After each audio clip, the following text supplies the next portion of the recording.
Tok, tok, tok. Tok, tok, tok. Terdengar lagi suara ketokan dari arah pintu. Kembali aku mengintip dari jendela, tetapi masih sama seperti sebelumnya. Tidak ada orang yang berdiri di depan pintu. Supaya lebih yakin, memang tidak ada orang di depan pintu. Aku pun menempelkan kepalaku ke kaca jendela untuk memperluas jangkauan penglihatan. Tetapi juga nihil. Akhirnya aku menarik kepala dari arah jendela.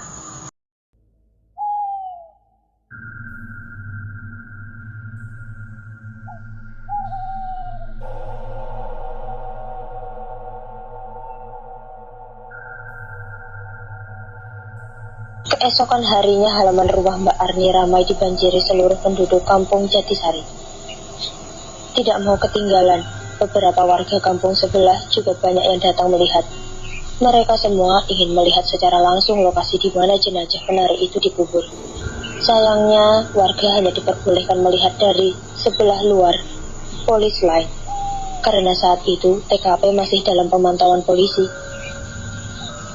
Pukul 8 pagi, tim forensik dari kepolisian kembali melakukan observasi di TKP.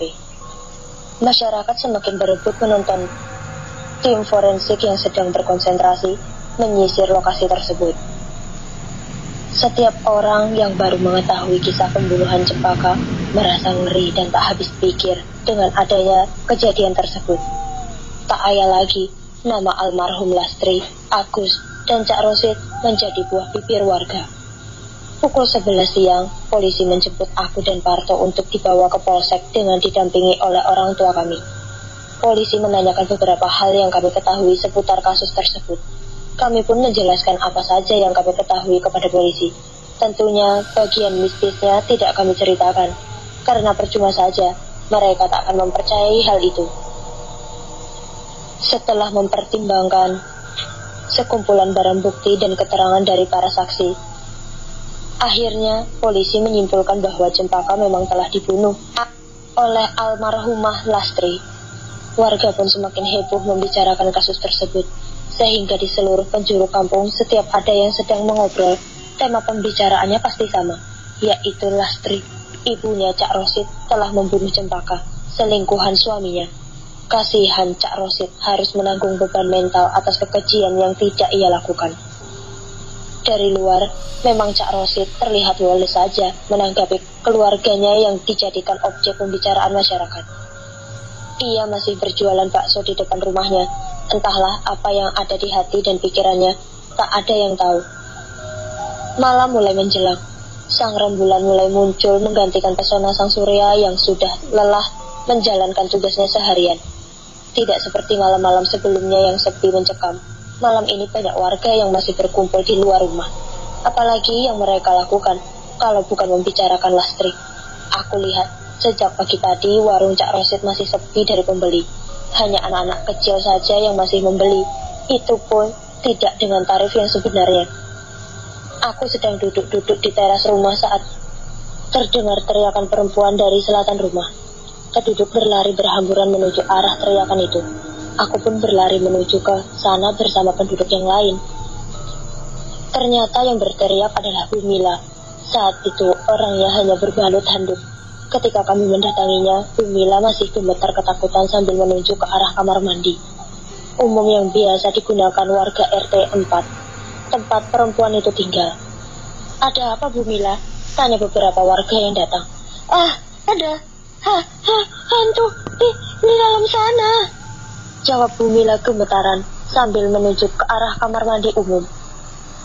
Warga segera beramai-ramai berjalan menuju kamar mandi umum itu. Sesampainya di depan kamar mandi, Bu Mila melanjutkan ceritanya. Tadi pas saya menutup kamar mandi, tiba-tiba di dalam ada perempuan sedang bergelantungan di atap, terang Bu Mila dengan masih terbata-bata. Beberapa penduduk laki-laki langsung mengecek ke dalam kamar mandi, tetapi mereka tidak menemukan sesuatu yang mencurigakan di sana. Mungkin kamu tadi ketok-ketokan saja, Bu Mila. Mungkin kamu tadi berhalusinasi saja, Bu Mila, sambung warga yang lain. Saya melihat dengan mata kepala saya sendiri. Wanita itu bergelantungan di atas. Matanya yang merah menatap tajam ke arahku. Jawab Bu Mila lagi dengan suara lebih ditinggikan untuk lebih meyakinkan warga yang berkerumun. Para penduduk laki-laki kemudian dengan menggunakan senter menyorot ke seluruh gang rumah di sekitar rumah Bu Mila. Dengan begitu mungkin bisa menemukan sedikit petunjuk atau hal yang mencurigakan. Tetapi sayangnya mereka tidak menemukan apa-apa. Akhirnya Bu Mila dibawa oleh para warga menuju ke rumahnya, dan penduduk pun membubarkan diri menuju rumah masing-masing. Sebagian orang masih mengira Bu Mila salah lihat, tetapi ada sebagian yang lain mempercayai apa yang dia lihat oleh Bu Mila. Sepulang dari rumah Bu Mila, aku langsung pulang dan menutup pintu rumah. Rupanya bapak dan ibuku masih belum pulang dari rumah Pak Suwarno. Karena masih belum mengetuk, aku duduk-duduk di ruang tamu sambil melihat ke arah warung Cak Rosid. Masih sepi rupanya. Tok tok tok. Tok tok tok. Tok tok tok. Pintu rumahku diketok oleh seseorang. Sudah menjadi kebiasaanku. Sebelum membuka pintu, aku mengintip dari jendela. Ternyata tidak ada orang di depan pintu. Aku pikir mungkin orangnya sudah pergi karena aku kelamaan yang mau membuka pintu. Aku pun duduk kembali di kursi tamu. Tok tok tok. Tok tok tok. Tok tok tok. Terdengar lagi suara ketokan dari arah pintu. Kembali aku mengintip dari jendela, tetapi masih sama seperti sebelumnya. Tidak ada orang yang berdiri di depan pintu. Supaya lebih yakin memang tidak ada orang di depan pintu, aku pun menempelkan kepalaku ke kaca jendela untuk memperluas jangkauan penglihatan. Tetapi juga nihil. Akhirnya aku menarik kepala dari arah jendela. Ketika aku mulai menarik kepala dari jendela, dari ekor netraku terlihat ada sesosok manusia sedang berdiri di luar jendela. Menyadari kehadiran seseorang tersebut, aku pun menarik kepalaku sambil menoleh ke arah sosok tersebut. Tepat saat posisi berdiriku sudah tegak sempurna, barulah sosok tersebut terlihat dengan jelas. Sesosok perempuan berambut panjang, gimbal, dengan sorot mata berwarna merah menyeramkan, sedang berdiri di sana. Kontan saja, aku terkejut dan badanku jatuh terjerembab ke belakang. Astagfirullah, pekiku. Hehehehehehe. Suara tawa demit wanita itu terkekeh.